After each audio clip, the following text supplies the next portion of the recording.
Hello friends, welcome to our channel. ఈ రోజు మనము యాదగిరి లక్ష్మీ నరసింహస్వామి దేవాలయం గురించి కొన్ని విషయాలు మాట్లాడుకుందాం.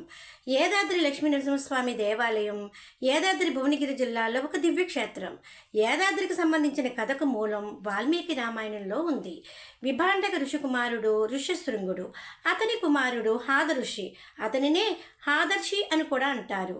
అతను నరసింహస్వామి భక్తుడు. అతనికి స్వామివారిని ప్రత్యక్షంగా చూడాలని కోరిక పుట్టింది. ఆంజనేయ స్వామి సలహా మేరకు తపస్సు చేయగా స్వామి ప్రత్యక్షమవుతారు. ఆ ఉగ్ర నరసింహమూర్తిని చూడలేక శాంత స్వరూపంతో కనిపించమని యాదర్శి కోరగా స్వామివారు కరుణించి లక్ష్మీ సమేతుడే దర్శనమిచ్చి ఏం కావాలో కోరుకోమంటే యాదర్శి స్వామివారికి శాంతమూర్తి రూపంలో కొలువై కొండపై ఉండిపోమ్మని కోరారు. ఆ విధంగా లక్ష్మీ నరసింహస్వామి కొండపై అలా కొలువై ఉండిపోయారు. కొన్నాళ్ళకి స్వామివారిని వేర్వేరు రూపాల్లో చూడాలనిపించి యాదక్షి మరలా తపస్సు చేశాడు. అతని కోరిక మేరకు స్వామివారు జ్వాల, యోగ, నంద, గండబేరుండ, నారసింహ రూపాల్లో దర్శనమిచ్చారు. అందుకే ఈ క్షేత్రాన్ని పంచనారసింహ క్షేత్రం అని కూడా అంటారు. ఆ ఋషి కోరిక మీదకే ఆ కొండ యాదగిరిగా ఋషి పేరు మీద ప్రసిద్ధి కెంగింది. ఆ ఋషి తపస్సు చేసింది, స్వామి ప్రత్యక్షమైంది కొండ కింద ఉన్న పాత లక్ష్మీ నరసింహస్వామి గుడి దగ్గర అని చెబుతారు. యాదమహర్షి కోరిక మీదే ఆంజనేయ స్వామి యాదగిరిలో క్షేత్రపాలకుడిగా ఉన్నారు. చాలామంది భక్తులు ఆరోగ్యము, గ్రహపీడ నివారణ వగేరే కోరికలతో కొన్నాళ్ళ పాటు ఇక్కడ ఉండి విష్ణు పుష్కరణలో స్నానం చేసి స్వామివారిని సేవిస్తారు. అంతేకాక ఇప్పటికీ రోజు రాత్రుల్లో ఆ చుట్టుపక్కల కొండ మీద తపస్సు చేసుకుంటున్న ఋషులు విష్ణు పుష్కరణలో స్నానం చేసి స్వామివారిని అర్చిస్తారట.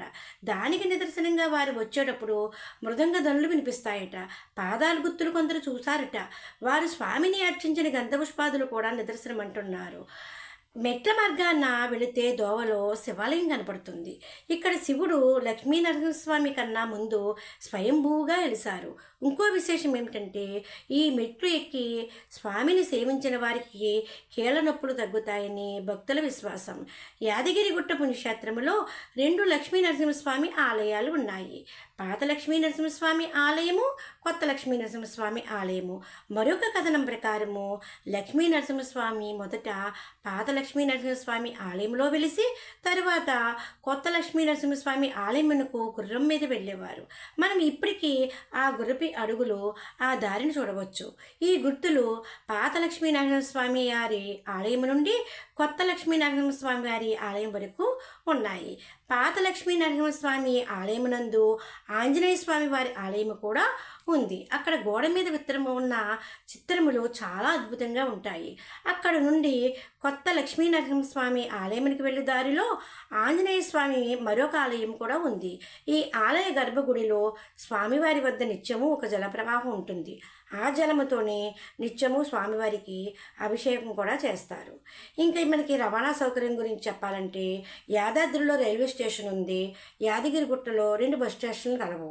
హైదరాబాద్, వరంగల్, నల్గొండ నుండి చాలా బస్సులు ఉన్నాయి. హైదరాబాదు మహాత్మాగాంధీ ప్రయాణ ప్రాంగణము MGBS నుండి యాదగిరిగుట్టకు ఉదయము 4:30 మొదటి బస్సు ఉంటుంది. అలాగే ఇది హైదరాబాద్ నుంచి వరంగల్ వెళ్ళే రహదారిలో 50 కిలోమీటర్ల దూరంలో ఉంది. Please like, share and subscribe.